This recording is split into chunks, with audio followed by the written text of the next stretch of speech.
Hello student, welcome to Swami Vivekananda Institute. My name is Shaheen and in this particular lecture video we are going to discuss another part of economics, business economics. So हम लोगों ने last lecture के अंदर demand के basic concepts को clear किया था. अब डिमांड की अजम्पशंस, डिमांड का लॉ, डिमांड की एक्सेप्शंस और कितने चेंजेस होते हैं डिमांड के अंदर, एक्सटेंशन, कॉन्ट्रैक्शन ऑफ डिमांड और shift in demand, change in demand, इन सबको हमें अच्छे से स्टडी करना है इस लेक्चर के अंदर. ठीक है. अब डिमांड लेक्चर के भी पार्ट्स इसलिए हुए ताकि आप लोगों को और क्लैरिटी से कॉन्सेप्ट समझ आए. तो अगर इसको गो थ्रू करती हूँ मैं, लॉ ऑफ डिमांड, तो लॉ ऑफ डिमांड क्या कहता है? लॉ ऑफ डिमांड हम लोगों ने प्रीवियस लेक्चर में भी डिस्कस किया था कि लॉ ऑफ डिमांड बताता है there is inverse relationship between quantity demanded and price. जैसे जैसे प्राइस इंक्रीज होता है डिमांड डिक्रीज होती है, जैसे जैसे प्राइस डिक्रीज होता है डिमांड इंक्रीज होती है. लेकिन कभी कभी ऐसा भी होता है जहाँ पे प्राइस के बढ़ने के साथ साथ डिमांड बढ़ती है, प्राइस के घटने के साथ साथ डिमांड घटती है. वो कब होता है वो भी हम स्टडी करेंगे. That is called exception to the demand curve या exception to the law of demand. वो लॉ ऑफ डिमांड का एक्सेप्शन कहलाता है. ठीक है. तो यहाँ पे बोल रखा है इनवर्स रिलेशनशिप है प्राइस के बीच में, वॉल्यूम डिमांडेड के बीच में, similar to when the price increase. जब प्राइस बढ़ता है demand for the commodity decreases, demand घटती है. And when the price decreases, जब प्राइस घटता है डिमांड जो है कमोडिटी की वो बढ़ जाती है. बाकी सारे factors, other factors remaining constant, other effects नहीं है, ये अदर इफेक्ट्स नहीं है, अदर फैक्टर्स रिमेनिंग कांस्टेंट, उनके ऊपर कोई अफेक्ट नहीं होता, अनचेंज्ड वो क्या रहेंगे, सेम रहेंगे. अब assumptions to the law of demand. Assumptions का क्या मतलब है? ये थोड़ी सी अगर विजिबिलिटी में कोई इशू होगा तो मैं इसे डिक्टेट भी कर दे रही हूँ. अजम्पशंस ऑफ डिमांड कर्व का मतलब होता है वो सारे जो पैरामीटर्स होते हैं जो चेंज नहीं होने चाहिए अगर लॉ ऑफ डिमांड को फॉलो करवाना है तो, otherwise law of demand follow नहीं होगा. जैसे सबसे पहले है income should remain constant. Income same रहनी चाहिए क्योंकि अगर इनकम बढ़ती है तो लोग डिमांड ज़्यादा करने लगते हैं, इसीलिए इनकम सेम टू सेम ही रहेगी, इनकम में कोई चेंजेस नहीं आना चाहिए. Next is price of other goods. Price of other goods में हमने दो कैटेगरी बनाई थी, that is the substitute goods and the complementary goods. दो गुड्स पढ़े थे हम लोगों ने इसमें, सब्स्टिट्यूट गुड्स और कॉम्प्लीमेंट्री गुड्स. तो इनके बारे में हमने डिस्कशन की थी. There should be no cover for the commodity. कोई भी कमोडिटी में प्रॉब्लम नहीं होनी चाहिए, हिडन फैक्ट नहीं होना चाहिए. There must be a transparency. अच्छा चलो, आप लोगों ने लास्ट लेक्चर को अटेंड किया है तो आप लोगों को पता होगा कि सब्स्टिट्यूट गुड्स कौन से होते हैं. सब्स्टिट्यूट गुड्स में प्राइस और डिमांड का रिलेशन कैसा रहता है? तो प्राइस और डिमांड का रिलेशन सब्स्टिट्यूट गुड्स के अंदर पॉजिटिव रहता है. प्राइस बढ़ता है तो डिमांड बढ़ जाती है. मैंने बताया था कैसे, वो पूरा एक्सप्लेन कर रखा है, उसको गो थ्रू करना जाके. और डिमांड जो है वो डिमांड का कनेक्शन क्या होता है, यहाँ पे कॉम्प्लीमेंट्री गुड्स में प्राइस अगर बढ़ रहा है तो डिमांड घट जाती है नेक्स्ट गुड्स की, अदर गुड्स की. ठीक है. तो इन्होंने बोलना चाहिए कि कोई कवर नहीं होना चाहिए कमोडिटी पे. The commodity should confirm at any distinction. अब यहाँ पे बोलोगे कमोडिटी में कोई भी डिस्टिंक्शन नहीं होनी चाहिए, मतलब क्वालिटी वगैरह में कोई भी चेंजेस नहीं होनी चाहिए. अगर आप क्वालिटी में, क्वांटिटी में कुछ वेरिएशन कर सकते हो, कर रहे हो, तो हो सकता है कि जो पर्सन है वो पर्टिकुलर पर्सन वो भी अपनी डिमांड में कुछ चेंजेस लेकर के आए. Now the demand for the commodity stop नहीं होनी चाहिए, मतलब कंटिन्यूस वे में होनी चाहिए. ऐसे नहीं कि एक बार आपने पर्टिकुलर डिमांड की इस दिन फिर कर रहे हो एक महीने बाद, ऐसा नहीं होना चाहिए. That is on a continuous basis. तो कंटिन्यूस बेसिस में आपका ये रहना चाहिए continuous, no stoppage, next continuous के बाद पीपल शुड नॉट एंटिसिपेट। जैसे एंटिसिपेट का मतलब लोग एक्सपेक्ट करते हैं प्राइस का चेंज। जैसे कि मैंने लास्ट लेक्चर में बताया था कि अगर लोग एक्सपेक्ट करते हैं कि ये जो पेन है इसके प्राइसेस बढ़ जाएंगे तो वो डिमांड अभी बढ़ा देते हैं, भले ही उसका प्राइस अभी कितना भी हो डिमांड बढ़ा देते हैं। और अगर एक्सपेक्ट करते हैं कि इन नियर फ्यूचर आपका इसका प्राइस डिक्रीज होने वाला है तो भले ही अभी कितना प्राइसेस है उसकी डिमांड को डिक्लाइन कर देते हैं, डिक्रीज कर देते हैं। तो ये भी एक फैक्टर के अंदर कंसिडर किया जाएगा। पीपल को एक्सपेक्ट नहीं करना चाहिए कोई भी कमोडिटी के अंदर का चेंजेस। नाउ डिमांड शेड्यूल में बता चुकी थी, एक रिवीजन करा देती हूँ। जहाँ पे 2 कॉलम होते हैं, एक में प्राइस की वैल्यूज़ होती है, एक में क्वांटिटी की वैल्यूज़ होती है। तो जो टेबुलर फॉर्म होता है जिसमें कॉलम 2 होते हैं वो आपका कहलाता है demand schedule. Demand schedule most generally consist of 2 column. First column के अंदर आपका प्राइस आता है, वो हो सकता है असेंडिंग में हो सकता है डिसेंडिंग में हो। जो दूसरा कॉलम है उसके अंदर वैल्यू ऑफ द प्रोडक्ट आता है, क्वांटिटी डिमांडेड आता है और demanded at that price. The price is determined, price को कैलकुलेट किया जाता है रिसर्च के बेसिस पे, डिफरेंट मार्केट की डिमांड के बेसिस पे और उसको कैलकुलेट किया जाता है। जैसे कि प्राइस इज इक्वल्स टू क्या होता है, कॉस्ट प्लस प्रॉफिट। तो आप क्या करोगे, कॉस्ट को मिनिमाइज करने की कोशिश करते हो ताकि प्रॉफिट मार्जिन बढ़ जाए। ठीक है, तो ये वाला आपका डिमांड शेड्यूल है, ड्रॉ मैंने कर दिया था तो इस पेपर पे अपना ड्रॉ करके ले लेना। Next is demand curve. क्या होता है, जब मैं ग्राफिकल रिप्रेजेंटेशन करती हूँ डेटा की, वही जो मैंने डिमांड शेड्यूल में बनाया था। डिमांड कर्व एक ग्राफिकल रिप्रेजेंटेशन है, relationship between the price of a product, product का price, service and the quantity of that product और सर्विस जो कंज्यूमर को चाहिए और कंज्यूमर खरीदने के लायक है, and that is their purchasing power. उसकी परचेजिंग पावर भी इतनी है at various prices, all else being equal. Economics के अंदर it is one of the fundamental tool, ताकि हम ये समझ पाएँ कि कितना प्राइजेस में चेंजेस आएंगे affect consumer behaviour in a market.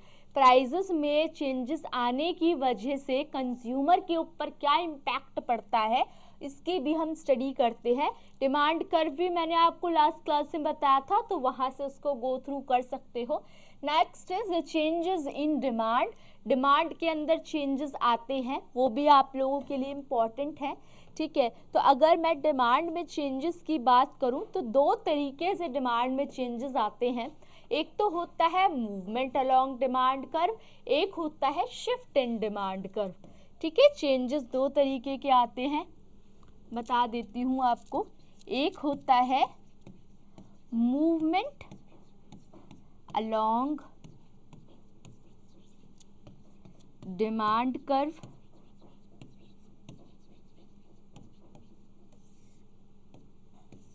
Next is shift in demand curve.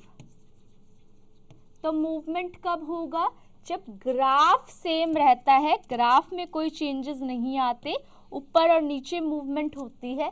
और शिफ्ट इन डिमांड कर्व का मतलब होता है डिमांड कर्व ही आगे और पीछे मूव करता है।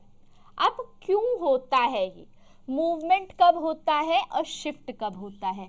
देखो, जब प्राइजेस में चेंजेस आते हैं, प्राइजेस में चेंजेस आते हैं and other factor remain constant, जो दूसरे फैक्टर्स हैं वो सेम टू सेम है, उनमें कोई चेंजेस नहीं आ रहे, कोई इनकम नहीं बढ़ रही, ठीक है, कोई टेस्ट एंड प्रेफरेंस चेंजेस नहीं हो रहा, कोई एक्सेप्शन नहीं है, कोई एक्सपेक्टेशन नहीं है, कोई आप वो नहीं कर रहे, किसी टाइप का एक्सेप्शन नहीं है, मतलब लॉ ऑफ डिमांड का एक्सेप्शन नहीं है, गिवन गुड्स के प्राइसेस में कोई चेंजेस नहीं है, सब्स्टिट्यूट गुड्स में कोई चेंजेस नहीं है।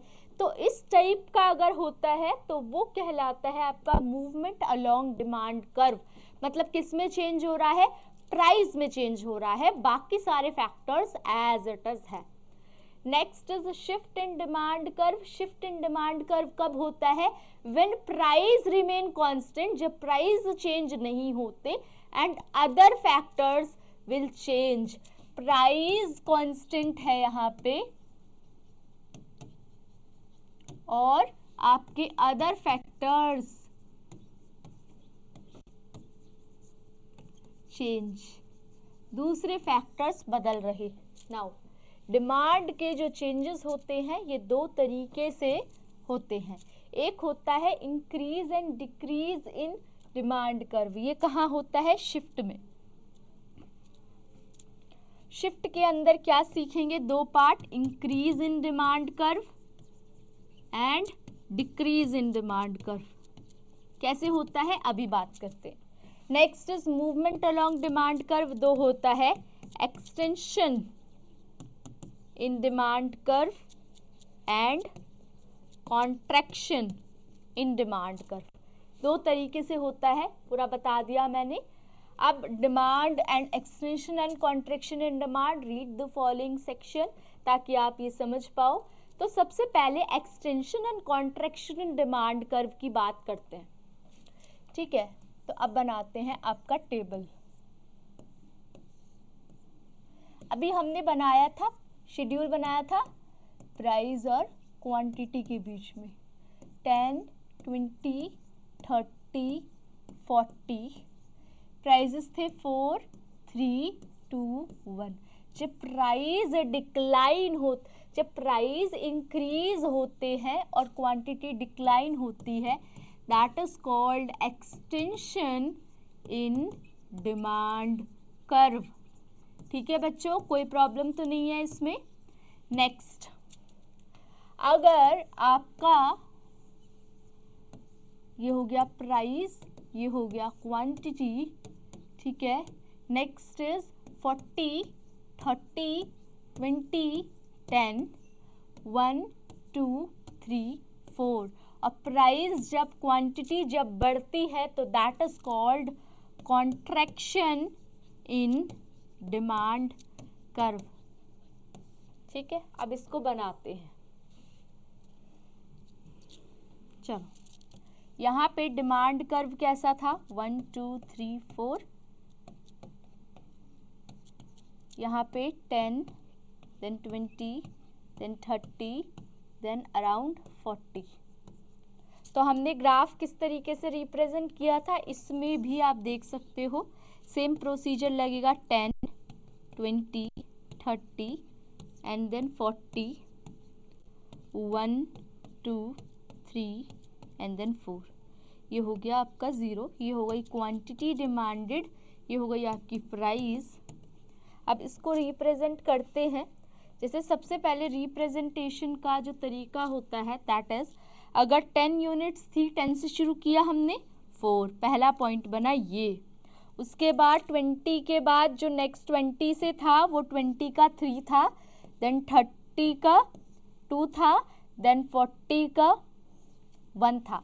तो अगर मैं इसकी रिप्रेजेंटेशन करती हूँ तो कहाँ से शुरुआत होगी, दैट इज 1, 2, 3, 4। ठीक है, तो इस टाइप को कहते हैं एक्सटेंशन, इस टाइप से। ठीक है, उल्टा हो गया, ये कॉन्ट्रैक्शन होता है ना। तो इस टाइप से होती है वो एक्सटेंशन होता है, और ये जो होती है दैट इज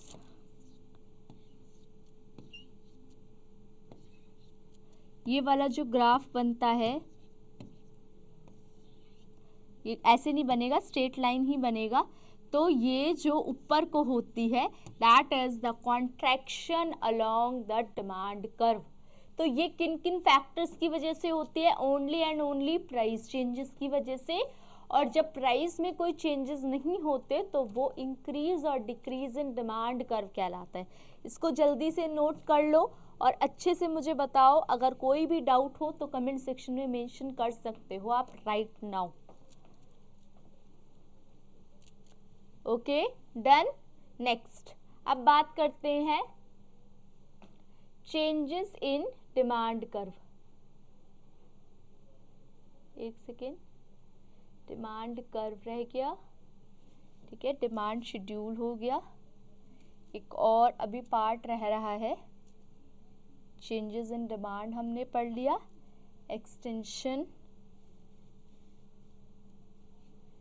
इसको इलास्टिसिटी को तो हम डिस्कस करेंगे नेक्स्ट। उसमें एक्सटेंशन एंड कॉन्ट्रैक्शन के अलावा इसमें change in demand curve increase and decrease नहीं दे रखा, तो वो मैं डिस्कस कर लेती हूँ बच्चों यहीं पे। इसे जल्दी से नोट कर लो ताकि मैं इसको इरेज कर पाऊँ।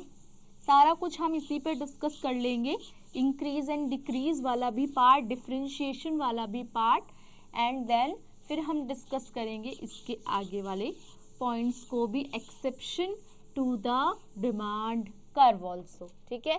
तो ये वाला टॉपिक को चेंज कर देते हैं। यहाँ पे अब हम पढ़ेंगे changes in movement shift in demand curve. तो शिफ्ट हमने कितने टाइप से पढ़ना है? दो, that is increase in demand curve and decrease in demand curve. तो इंक्रीज वाला कब होता है? When price remain constant, other factor changes, ठीक है। अब इसका बनाते हैं शेड्यूल और ग्राफ।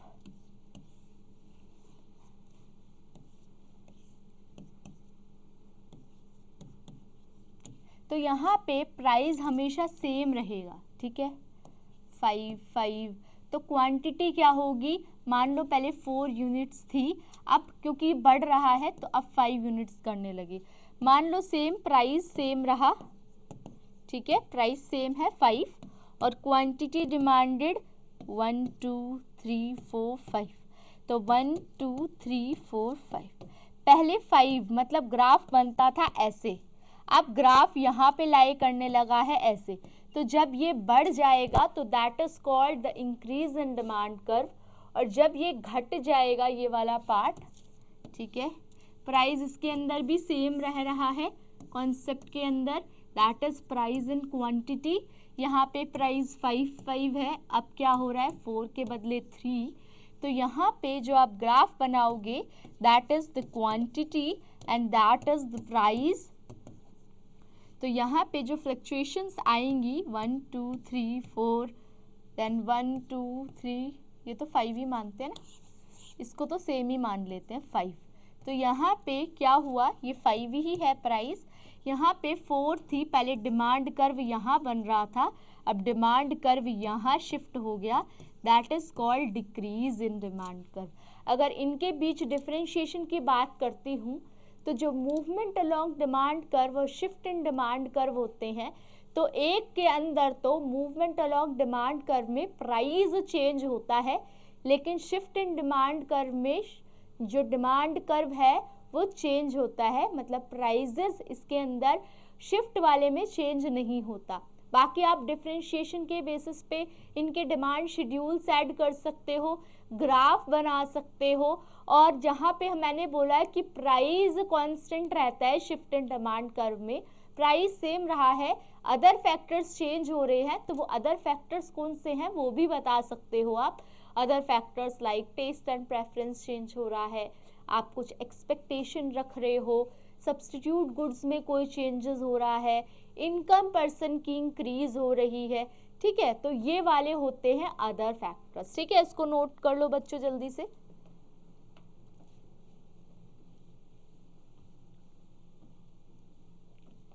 इसके अलावा क्या रह गया है आपका डिमांड के अंदर, that is exception to the demand curve, वो भी हम इसी में गो थ्रू कर लेते हैं, फिर नेक्स्ट लेक्चर में नेक्स्ट टॉपिक के साथ हम लोग शुरुआत करेंगे, ठीक है।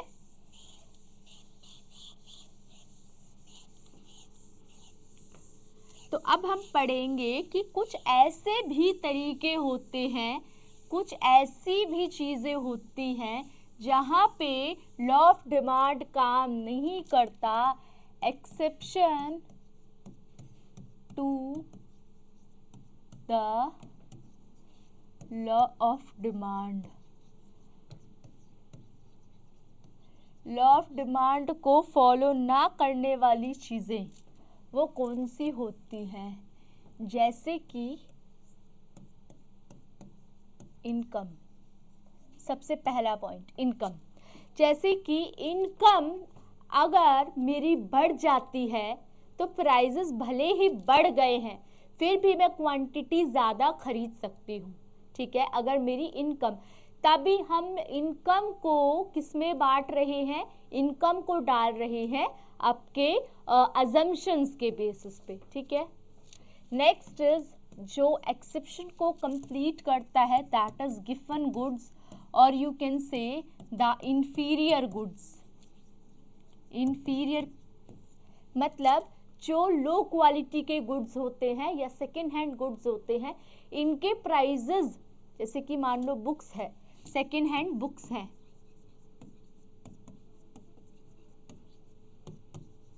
तो इसके जब प्राइजेस कम रहते हैं तो लोग इसे कम प्रेफर करते हैं।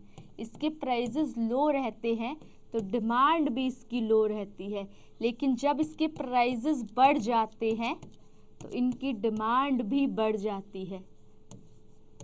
जैसे कि मैंने बता दिया, सेकेंड हैंड बुक्स हो गई, किसी टाइप का वीट या राइस होता है जो लो क्वालिटी का होता है, वो भी आपके गिवन और इंफीरियर गुड्स के अंदर कंसिडर करते हैं। Third one is taste and preference.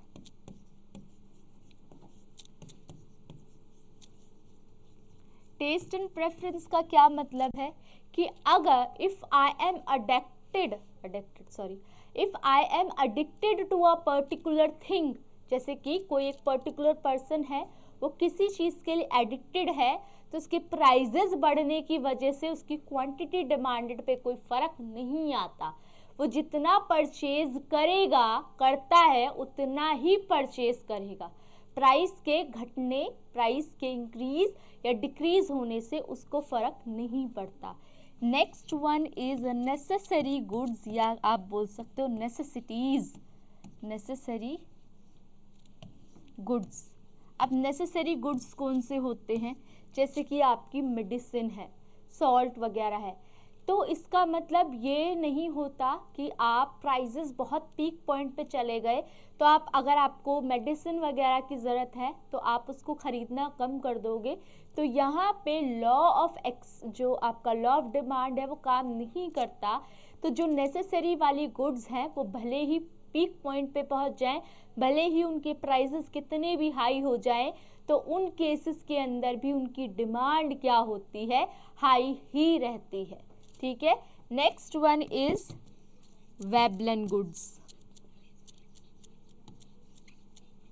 Veblen goods are known as luxury goods, ठीक है। वेबलन गुड्स को लग्जरी गुड्स के अंदर काउंट किया जाता है। जैसे कि आपके जो स्टेटस सिंबल वगैरह के लिए यूज़ किए जाते हैं, जैसे आईफोन वगैरह लोग यूज़ करते हैं, ठीक है, और महंगी वॉचेस या गोल्ड वगैरह के, डायमंड्स के चीज़ें खरीदते हैं, तो उन्हें जब तक प्राइजेस लो लेवल पे रहता है तब तक मज़ा नहीं आता। जैसे ही पीक पॉइंट पे और हाई हो जाता है तो वो वाले गुड्स वो परचेज करना स्टार्ट कर देते हैं। तो लग्जरी गुड्स बोलो, वेबलन गुड्स बोलो, तो उन केसेस के अंदर वेबलन गुड्स, या ये आप एग्जाम्पल लिख लो, गोल्ड नेकलेस हो गया, ठीक है, डायमंड की चीज़ें हो गई, तो ये लो प्राइसेस पे लो प्राइसेस पे प्रेफर नहीं करते। They are preferring that in a high cost. जब ज़्यादा वैल्यू आ जाती है, ज़्यादा प्राइसेस हो जाता है, तब उसे खरीदना पसंद करते हैं, ठीक है। इसको नोट कर लो बच्चों।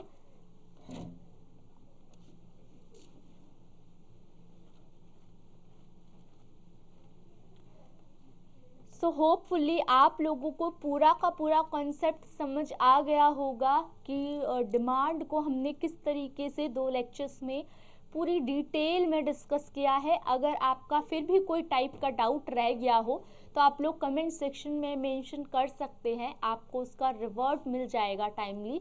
अदरवाइज अगर आप चाहते हो कि किसी पर्टिकुलर लेक्चर की रिक्वायरमेंट है आपको, तो वो भी आप बता सकते हो टाइमली, उसके लिए भी काम किया जाएगा। ओके, तो अब आप लोगों से नेक्स्ट लेक्चर वीडियो में मिलते हैं। तब तक खूब मेहनत करो, खूब MCQ and number of PYQs लगाओ, ताकि आपके कॉन्सेप्ट्स वगैरह की क्लैरिटी हो सके। ओके, थैंक यू बच्चों।